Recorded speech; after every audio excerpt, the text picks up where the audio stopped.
Om Sadashivasamarambham Shankaracharya Madhyamam Asmadacharya Paryantam Vande Guru Paramparam. Om Sahana Bhavatu Sahanau Bhunaktu Sahaviryam Karavavahai Tejasvinavadhitamastu ma Vidvishavahai. Om Shanti Shanti Shanti. We were looking at the teaching itself in Vedanta Sara, which is about the Jiva Ishvara Aikyam, or the identity between Jiva, the individual, and Ishvara, the total. Now, how can there be any identity here? Because this is more like an equation. Any equation should be apparently different, but you should be able to arrive at the identity, correct, with some analysis or with some effort in terms of trying to understand how they can be identical. So in this case, the whole teaching, already we said, is based on Adhyaropa Apavada. Adhyaropa means deliberate superimposition, and Apavada means negation. Now in this, the superimposition itself is at two levels. It is being talked about, the Adhyaropa or superimposition. One is at the individual level, and another is at the totality or total. In Sanskritam, we call it Vyashti and Samashti. And here the author has taken a couple of examples also for that. One, he has taken the example of the tree, okay, and the vana. Tree and the forest or wood. Other is a small water body and a reservoir of water, like that, which is the total, let us say. So like this, water and reservoir of water and tree and forest, like this, couple of analogies, the Vedanta Sara, he has taken that and he is trying to explain how essentially both are same. Okay, when you look at it as individual and total, obviously everything is different. There is difference. Then you can ask how the individual can be equated to the total. Means we have to see that the identity is there in their nature. When you look at the apparent qualities, it looks different. But when you look at their very nature, they are the same. Like even water is the nature of both the ocean and a wave or even a bubble or whatever you can say, correct? Different names and forms are there. The differences are there only in name and form, but the substance is the same. When you look at it as a substance, there is only one substance and it is water. Similarly here, this author is trying to point out that there are individuals. Individuals are also shown as conditioned conscious beings, correct? Conscious beings, consciousness only. All individuals are all sentient and conscious beings, but their consciousness itself is a conditioned consciousness because it is appearing as though it is embodied within a particular body, correct? That is what is called upahitam. The word upahitam was used, or upahitam chaitanyam, the author is using the words, okay? Upahitam means you can say conditioned or qualified. Conditioned by what? Conditioned by a conditioning factor. That is what in Sanskritam we call it as upadhi. Okay, so but the conditioning factor for the individual is a particular type of upadhi which we call ajnanam or ignorance. Then total level also, that ignorance is there, but since it is total, it is also called maya. Okay, the conditioning factor, the totality, when we talk about, it is called maya. And Maya Shakti only makes Brahman or the Chaitanyam, Satyam Jnanam Anantam Brahma, we say, that Shuddha Chaitanyam or pure consciousness, which is called as Brahman, into Ishvara or Jagat Karanam, we say. So at a total level, there is one Upadhi or conditioning factor. At individual level, there is another conditioning factor, and the conditioned consciousness at an individual level is totally different from the conditioned consciousness at the total level. That conditioned consciousness, only the differences are there, but the consciousness itself is same. There is no difference. So this is what we are trying to point out, okay, when teaching. So initially the Adhyaropa part is talking about how there are different upadhis and the Upahita Chaitanya. That's what the conditioned consciousness also is different. But it is all as though conditioned, because the Adhyaropa will be negated and only the unconditioned consciousness alone will be shown as your very nature. That is the teaching. That is the Adhyaropa Apavada method of teaching. So now here already all these things we saw last time up to this 45, where this different names also are given, particularly for Ishvara and Prajna. Now Ishvara is the Samashti Karana Sharira Upahita Chaitanyam, we say, means the total Karana Sharira, which is Maya. So the consciousness conditioned by the totality. The individual who is conditioned by the same individual Karna Sharira or the causal body and all, you can say, okay, Shariratraya we talk about normally. There is a Sthula Sharira, Sukshma Sharira, Karna Sharira. In this Prakriya or teaching methodology, the individual Karna Sharira, when it is conditioning the consciousness, that consciousness is called Prajnaha. Okay. The total Karna Sharira, when it is there and when it is conditioning the consciousness, the same consciousness is called Ishvara. Now the Prajna is called Prajnaha because Prakarshena Ajnaha. This also we saw. Because when you are sleeping, you don't know anything, right? You do not know anything at all. So that's why Prakarshena Ajnaha, like that. One who is totally not knowing anything. That's why it is called Prajnaha. Because nothing, like while you are sleeping, at that time you are not knowing anything. Okay. Because everything has resolved. Your body, mind, sense complex has resolved into your potential causal body. Therefore, there is no subject-object division where you can immediately experience or cognize something. That division is not there while you are in deep sleep. But you get up and you are able to recollect that I slept well. Okay, that is what is now going to be talked about. So when the all this laya is happening, correct? Layasthanam is what we say, the author says. Okay, Sula Sukshma Sharira Prapancha Layasthanam is the Sushupti or deep sleep. And this is also called as Anandamaya Kosha because you are enjoying some Ananda in sleep. Okay, and that itself is called as Karana Sharira also. These are all terminologies with reference to the individual. These three terminologies were used, and with reference to Ishvara also these three terminologies were used. If you go back a little bit, the same thing will be there. Okay, you can see here in 39.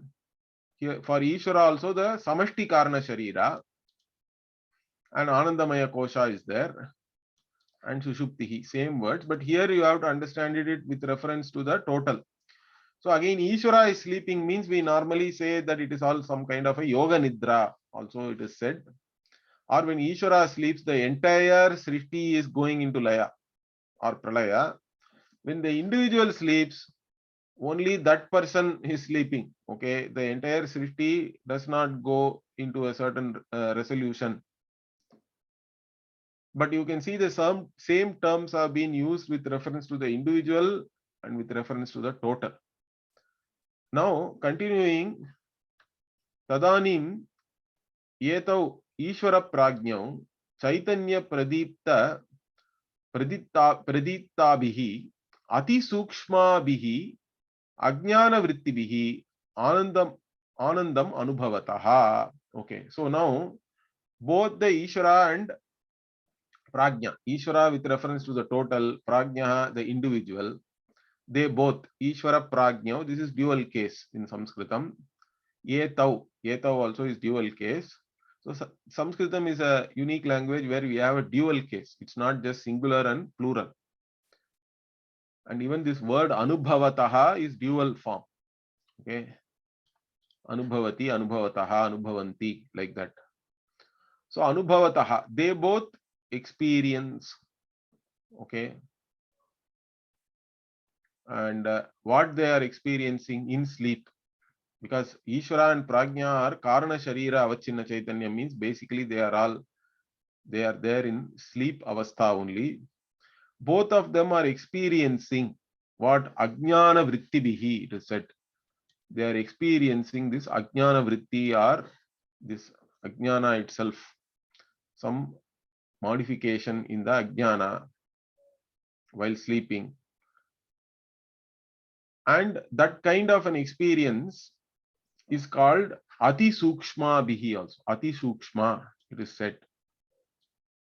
Now you can ask, how can anybody experience when there is no mind, when there are no senses, correct?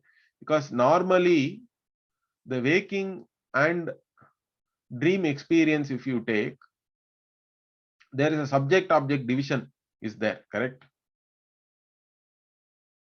There is a either in the waking world we think there is an external object is there, and we are cognizing it using our senses and mind. In dream world, everything is mind only. Mind itself is projecting, but even in dream world, there is a subject and an object division is there. In sleep, there is no subject-object division because mind itself has resolved along with the senses. So how can you say that experience is still there? Correct? That is the question here, because the Sukshma Sharira itself is not available. In deep sleep, there is no Sukshma Sharira. Sukshma Sharira only is sleeping really. What we call as sleep is only for the mind. The Atma is always conscious, it is always awake. So for the Atma, there is no sleep. For oneself, the conscious being, there is no real sleep. The sleep is for only the body, mind, sense complex. Then without any Sukshma Sharira, how can we experience? Means here the Shastra is the Pramana and our own experience also is a Pramana. Both the Shastra Pramana and our experience also is given as a Pramana here, because we are able to wake up and say, I slept well, I did not know anything. Okay. In fact, he will say about that here. See, Sukham Aham Aswapsam or Apsam. Apsam also is fine. Sukham Aham Avapsam means I slept happily. I slept very well. I enjoyed. You are able to recollect. Also, you are saying Na kinchid avedisham. I did not know anything while sleeping. Who knew that you did not know anything? And who is recollecting that I slept well? Because any recollection means without an experience, there cannot be any recollection. This is the logic used here. Since while sleeping, you cannot say I am sleeping well and all that. That is because the mind and senses are all resolved. But once getting up, you are able to say, I slept well, I did not know anything. Means you are recollecting. So for recollection to be there, experience must have been there. That is the logic which is used here. Therefore, you can experience even with only the karna sharira, or the mind and senses are potentially there. Correct? That is what we say karana sharira. Karana sharira is a potential state. And regular dream and waking states are all manifest. Correct? The unmanifest has become manifest. The potential has become, you can say, differentiated. The undifferentiated potential has become differentiated and manifest world, with subject object differentiation being there. But even in the potential unmanifest undifferentiated state, experience is possible.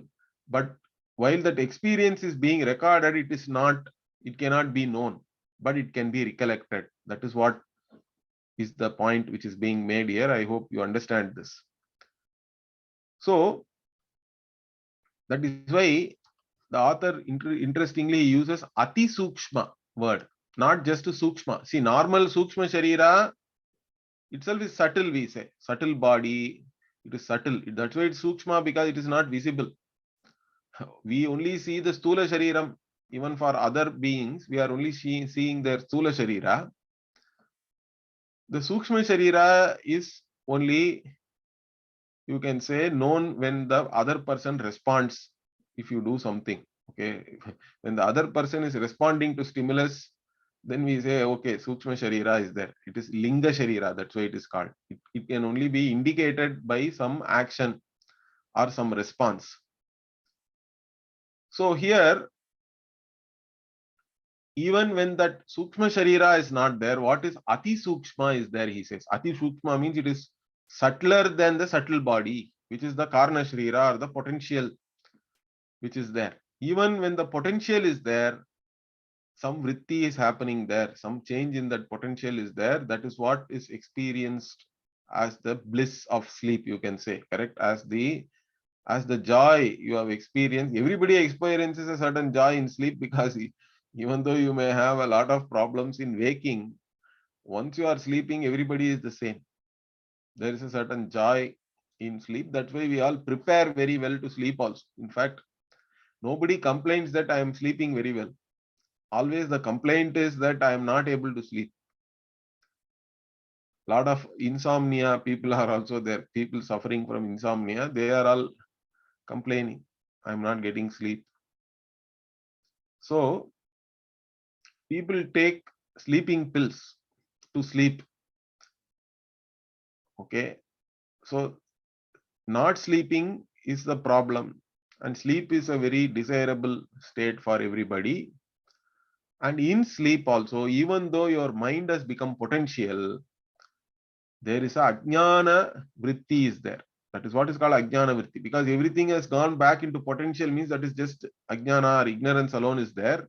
But even in that, there is a certain vritti or a modification is there, or that state itself is actually, even though we need not call it a modification, but that state, that potential state itself is a vritti, we can say, ajnana vritti. In that potential state also, the consciousness is manifest in that. That is why the Chaitanya Pradipta also is very important, because the ajnana itself is jada. Mind also is jada according to us. Correct? The body, mind, sense, including the ajnana, starting from ajnana onwards, and all its karya or effects are all jada, are insentient. Their sentient is only borrowed. So typically we talk about tapta ayaf pindavat, like that. I think that analogy also will come later on in this text. So it is like the iron rod heated up. And if you have heated it up a lot, then it is all like red hot, correct? And it looks like that itself has the ability to burn something. But really, the iron itself, by its very nature, does not have any burning capability. It is all borrowed. The heat in the iron is from the fire. It is not inherent to the iron itself. Like that, mind and ajnana, all these things are they by themselves do not have any capability to illumine anything. It is all borrowed from the Chaitanya. Chaitanya only is lighting it up, or it is manifest.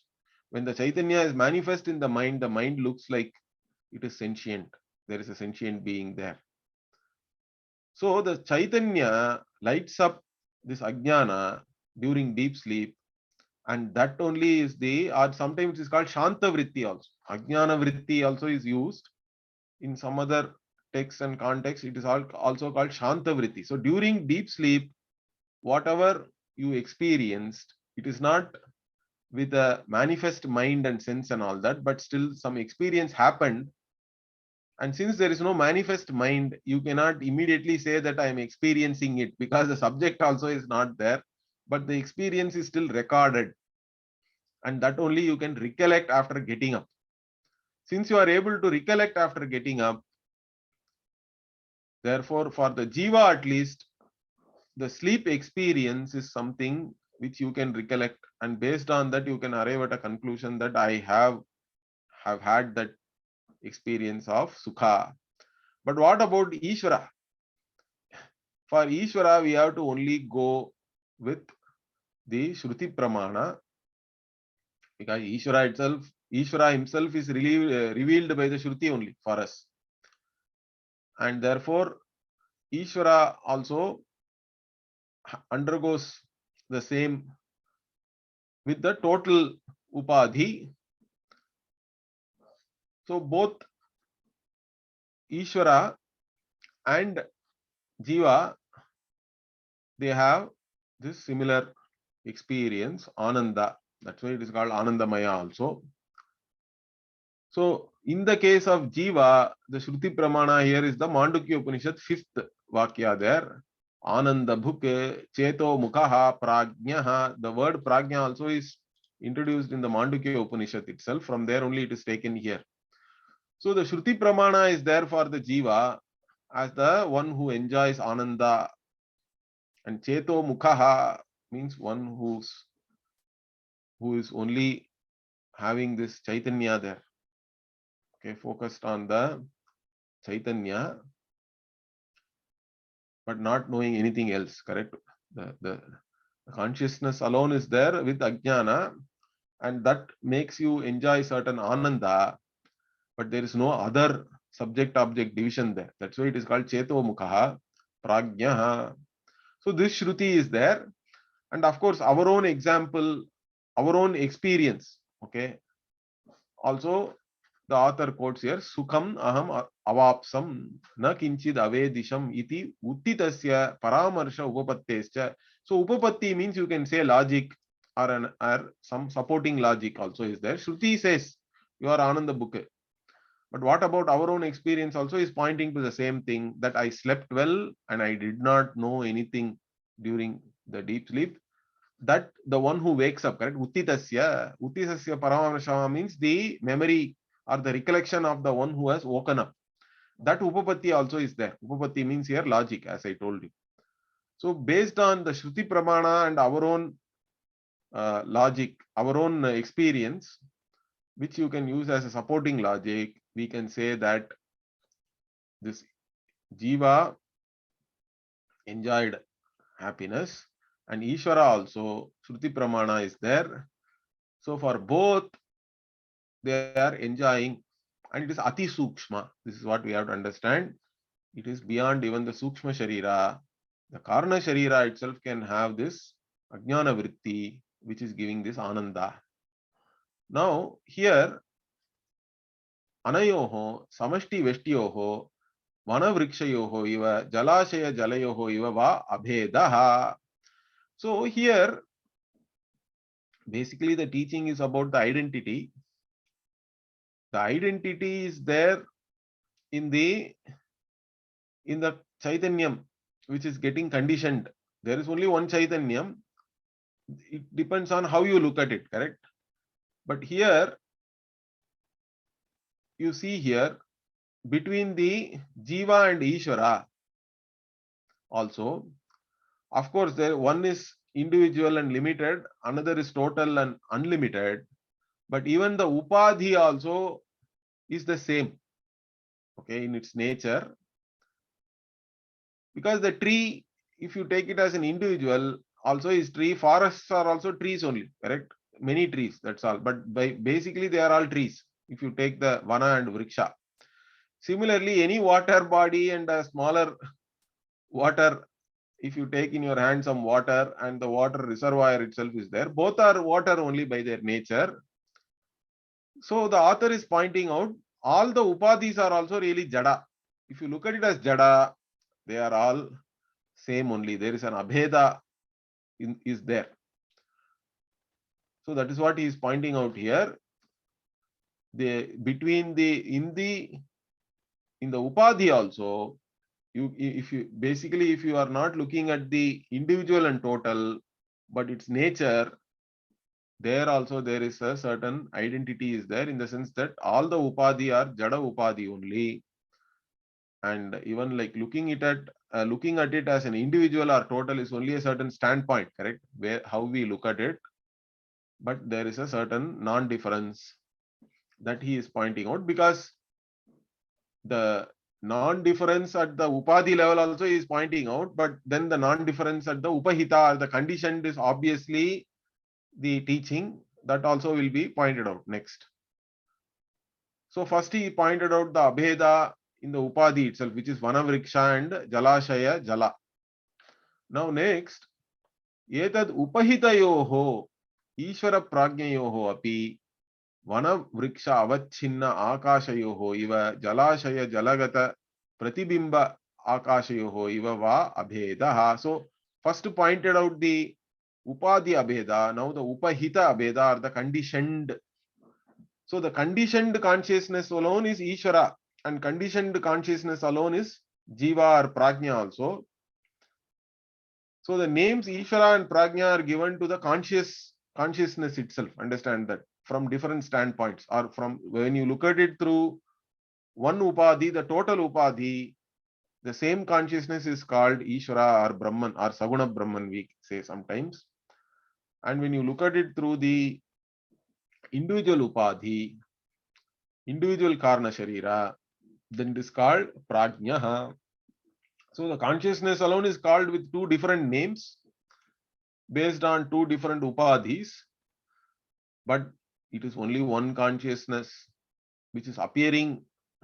Same consciousness is appearing as the individual, same is appearing as total also, like even the vana vriksha avachinna akasha. So here, traditionally while teaching Advaita, we use two different methodologies or prakriya. One is called avachedavada, okay, and another is called pratibimba. So the avachedavada talks about space getting conditioned by, like in this case, one tree and then all trees, which is the total, like the forest. So the space which is there in one tree is like the individual, and the space which is conditioned by all the trees, the entire forest, is the Ishvara, correct? Or you can say Ghatakasha, means the pot space, and then the space conditioned by all pots in the pot world. So one pot space is Jiva or Prajnaha here, and all pot spaces are Ishvara. And when, in fact, one part and all part, if you take away, whatever is there is the unconditioned space. That is the Shuddha Chaitanyam or pure consciousness we are trying to reveal. So here, the Avachedavada is a useful way of teaching, but some people feel that Avachedavada itself is good enough. If you are convinced by that and if you feel good about it, you can take it. Or another people say no, Avachedavada does not explain the sentient and insentient aspect in the creation very well. So we will talk about pratibimba, reflected consciousness and all that, because in the world also everything does not reflect light. in the same manner, correct? Reflecting surfaces are different. Then there are non-reflecting surfaces are there which simply absorb the light. So like that, even though light is there everywhere, only some surfaces reflect. So that gives a certain analogy with reference to like having a rock also is part of the creation, but a human being also is part of the creation. Means human being is a sentient being, rock is jada or insentient. That difference comes very well when you talk about this reflection as a teaching. Okay, again, reflection also is a teaching methodology only we are using. So here, instead of talking about the space itself directly conditioned by like a one part and all parts or one tree and all trees, we talk about the space getting reflected in water and space getting reflected in the entire reservoir or ocean, correct? So Jalashaya, Jalagata Pratibimba. So some Pratibimba Akashayoho iva. Okay, so there is a space which is reflected in small reflecting media, space which is getting reflected in very big, the total reflecting media, but both are only same space, correct? There is no difference in that. They are all the same. So that's what is getting revealed here. Basically, the identity. So in the case of this Avachedavada, we talk about the space which is conditioned and then unconditioned. Okay. Anavachinna Akasha, that is what is called. Anavachinna Akasha is what we are trying to reveal. That which is conditioned,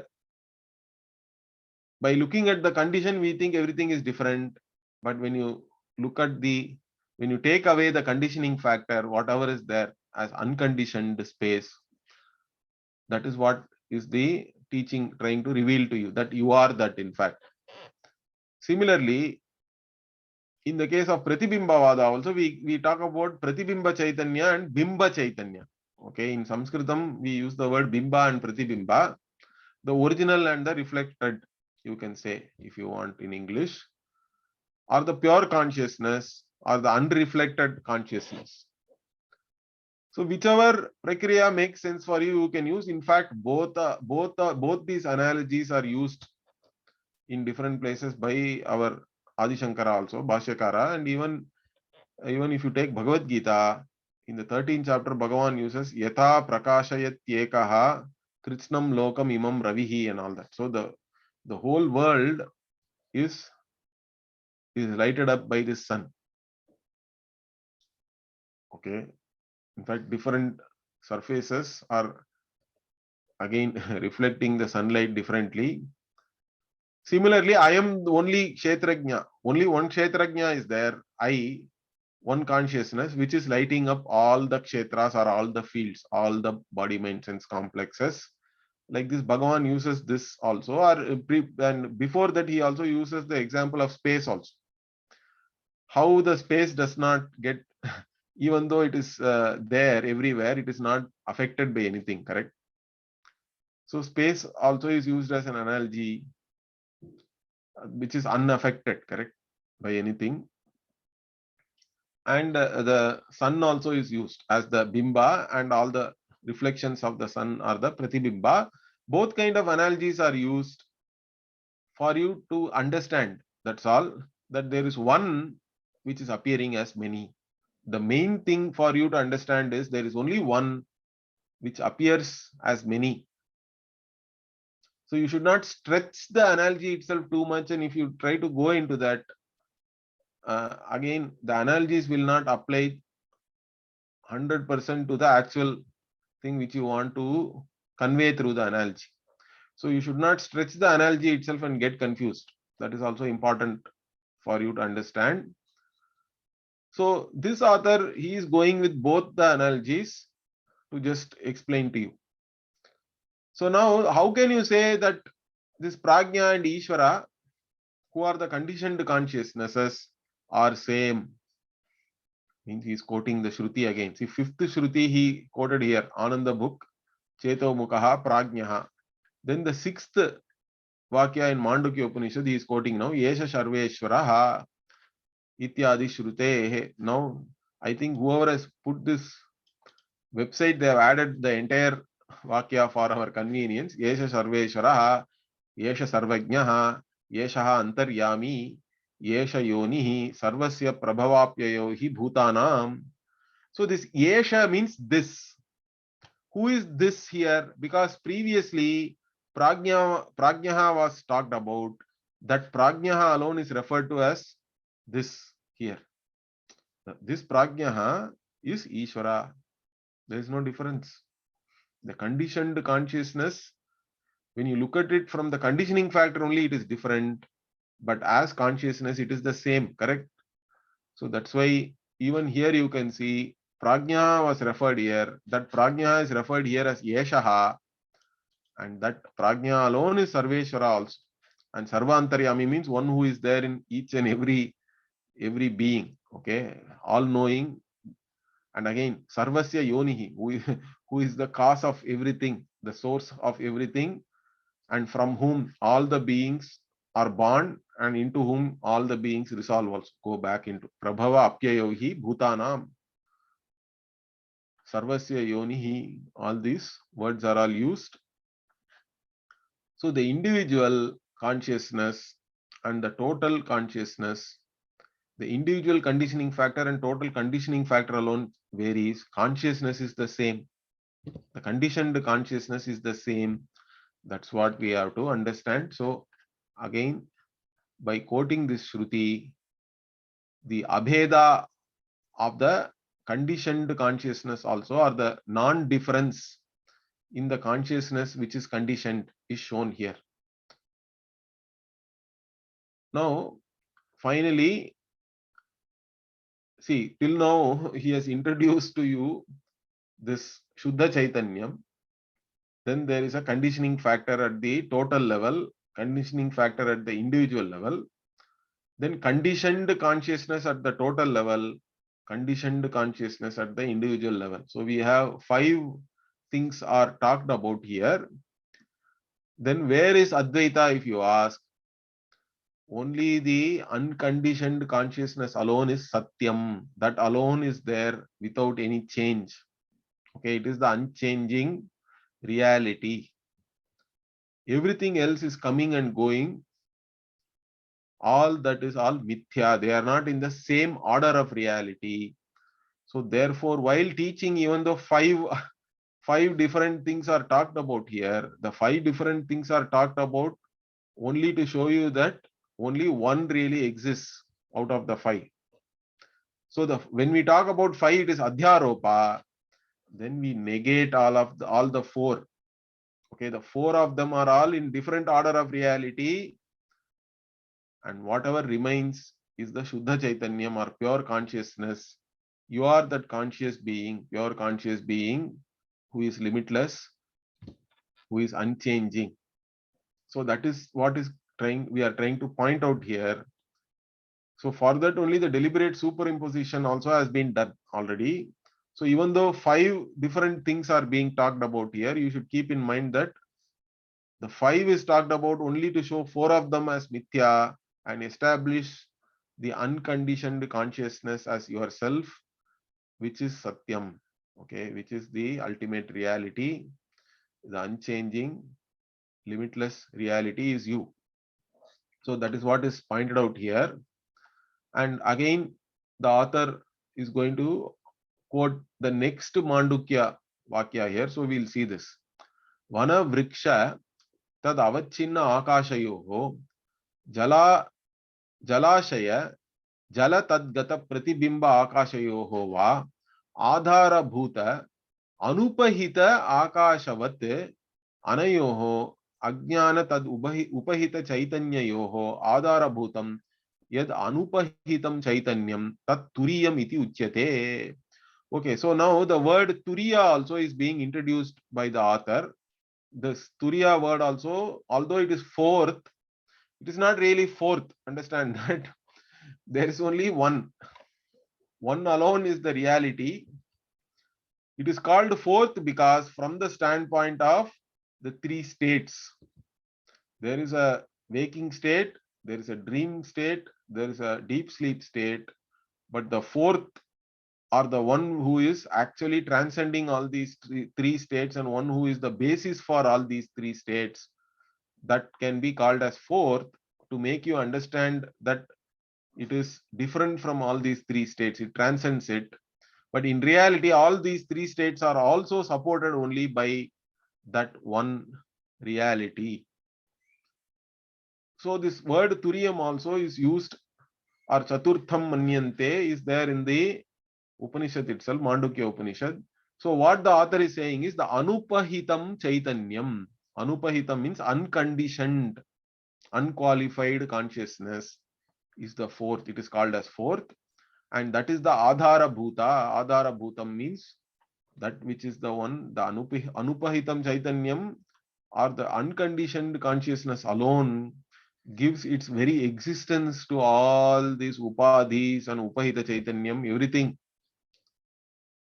Because these things do not have existence of their own. These are all only names and forms, appearances. They don't have any reality of their own. That's what you have to understand. That's why they are in a different order of reality. So the Satyam is the Adhara for the Mithya. Like even there is pot, if you say, clay is the one which gives its own existence to the pot. Without clay, there cannot be any pot, correct? If you touch the pot, you are touching the clay. If you weigh the pot, you are weighing the clay. Clay alone is the substance there. Pot is only name, form, function can be there, but still it is not of the same order of reality, because even after the pot is gone, the clay survives, correct? Relatively, at least, clay is Satyam. But if you go one step further, clay itself can be reduced into molecules, molecules to atoms, and like that you can keep going. Finally, even there you have to arrive at the observer or the consciousness alone, which is the Satyam. So that's why we say each cognition, the object of cognition keeps on changing, but the very nature of the subject, which is the invariable eternal consciousness, that never changes. That is invariable. That's why we say it is always there. And that's what we in fact take it for granted. We are so focused on the objective knowledge and the object of cognition, we take oneself for granted.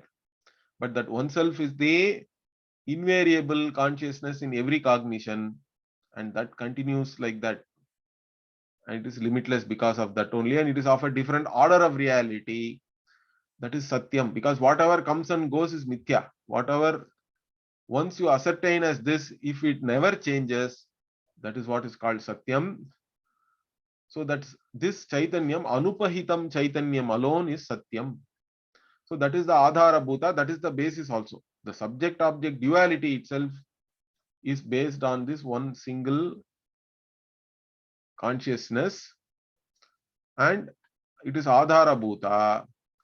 And that's what here also he says. What? Ajnana tad upahita chaitanya yoho Adhara Bhutam. So what is it supporting?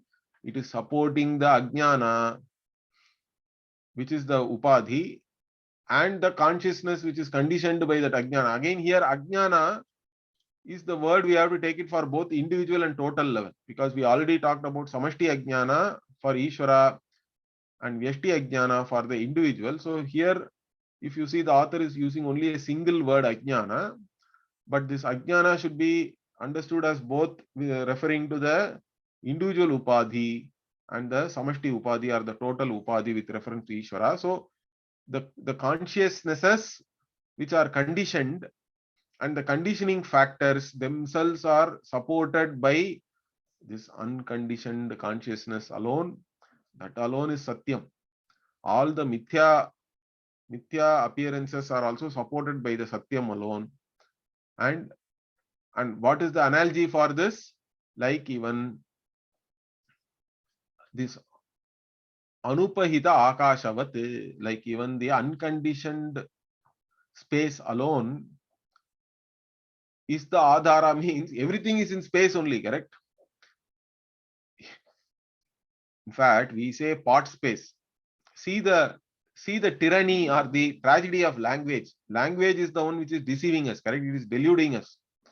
When you say part space, we think that as though space is in part, because we are talking about part space or all part space in the whole part universe. You consider all the totality of part spaces and all we say. But part itself is in space. All the parts are in space only, correct?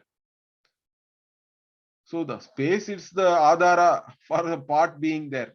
It's not the other way around. But we do talk about like that. That is ignorance. In fact, that itself is ignorance. We are talking as though consciousness is limited by this body, mind, sense complex. That itself is the ignorance. Everything is there. Space-time itself is there in consciousness. Understand? But we think that we are existing in space-time and we are mortal and we are limited and all that. So this kind of wrong notion only is the basis for our samsara. All the problems which we face as individuals. So that's what we have to understand. The very space in which the part is there. So space is the basis or the adhara for the part. But we think that part is the adhara for space by saying part space, as though space is confined into the part. It is only as though, correct? It's not real. Or like thinking that sun is confined into some reflecting media, let us say. So if you want to take the avacheda example, you can talk about the space conditioned by tree and space conditioned by forest, but both the tree and forest, everything is in space, correct? That is the adhara. Similarly, space, going along with what the Vedanta Sara author is saying, space reflected in water or a small bit of water and space reflected in the entire reservoir, all of them are there only in space. Being in space only, even the bimba pratibimba vyavaharanal is happening. So space alone is the adhara bhuta. So anupahita akasha is the adhara, whichever way you look at it, whether you look at it as part space and all part space or tree space and forest space, or you look at it as space reflected in small water and space reflected in all water in the reservoir, etc. Whichever way you look at it, the unconditioned or unqualified space is the basis for all these things. Similarly, everything is in Chaitanya only. Okay, that is the basis for everything. That is the adhara. That unconditioned consciousness is Turiya. It is called Turiya. And how do you know that? He is quoting the Upanishad. Shantam, Shivam, Advaitam, Chaturtham Manyante, Sa Atma, Sa Vigneyaha. This again, the website person has added here to complete that entire Upanishad Vakya. So this Advaitam, the one non-dual reality, which can be considered as fourth with reference to the other three, but in reality it alone is there. That's what we have to understand. That's why Advaitam. So Advaitam also is there, Chaturtham also is there in the same sentence. It may look like it is contradictory.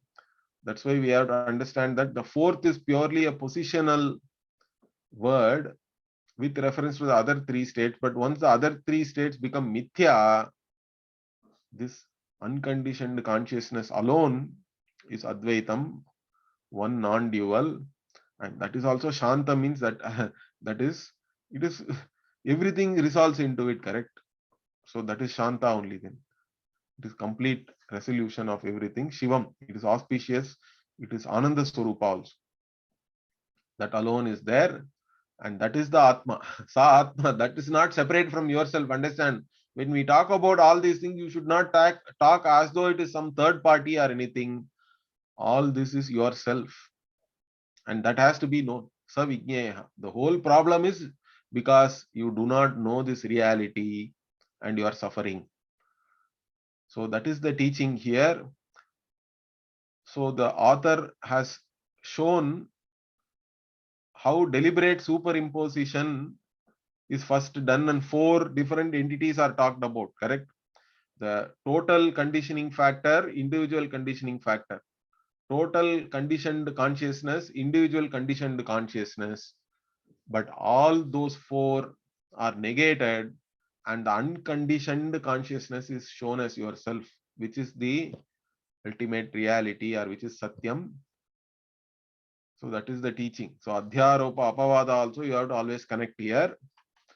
So when we talk about the unconditioned consciousness, we are actually doing Apavada. We are negating the four other entities we talked about as Mithya, or as not of the same order of reality. Okay, then he is continuing with Idameva Turiyam Shuddha Chaitanyam Ajnanadi Tad Upahita Chaitanyabhyam Tapta Ayaf Pindavat Aviviktam San Mahavakyasya Vachyam Viviktam Sallakshyam Iti Cha Uchyate. So the Tapta Ayaf Pindavat, I already talked about this example. So this Chaitanyam alone, this Shuddha Chaitanyam, pure consciousness, okay, when it is mixed up with this conditioning factors, we are not able to discriminate properly what is what. So we think that all sentient beings are really conscious and all that, or many consciousnesses are there because many sentient beings are there. But that's not the truth. The Sukshma Sharira or Stula Sukshma Karna Sharira themselves do not have the nature of consciousness. They are all Jada only. They are all like iron.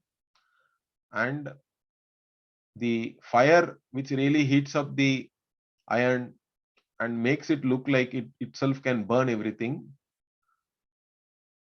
There again you have to separate out the fire and the iron and learn about their natures clearly, correct? By discriminatory knowledge. Similarly, here also you have to discriminate between the conditioning factors or the upadhi and the unconditioned consciousness. You have to separate them and learn. Okay. And how do you learn this? By understanding the meaning of the Mahavakyas. Mahavakyas are the equations. They are the great equations, you can say. So you have to understand the meaning of the Mahavakya, and by doing that, you can understand the unconditioned consciousness. The identity we arrive at by not looking at the individual meanings. So when we say Aham Brahmasmi, Tattvamasi, all these Mahavakyas are there. Obviously, the Tat and Tvam are different, correct? Tvam is Alpajnaha, Alpashaktiman, all that. Tat is Sarvajnaha, Sarvashaktiman, Ishvara. Tvam is Jiva. They both are different. If you go by just the meaning of the words, they are very different. But we have to see what is the intended meaning there, or the indicated in the actual meaning is that we are talking about the Upahita Chaitanyam when we talk about Tvam. Similarly, when we talk about Tatta, also the Upahita Chaitanyam, and as Chaitanyam, they have identity. That is called Lakshya. Whatever is actually intended to be revealed, we have to understand that. So even another example of this Lakshana and Lakshya is that Soyam Devadatta, we say. This is that Devadatta, or this is that Jaishankar, you can say, because you saw one Jaishankar.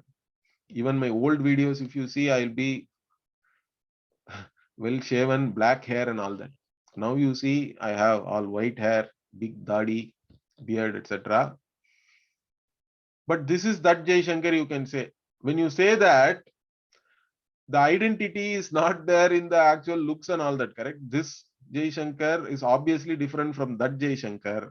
But as a person, Jaishankar, both are same. The identity is there by taking away the differences and only seeing as the person. Similarly, when we say Tattvamasi, etc., obviously the differences are there. The differences have to be given up, and the non-different in both of them, when you see, they are really identical because their very nature is the same.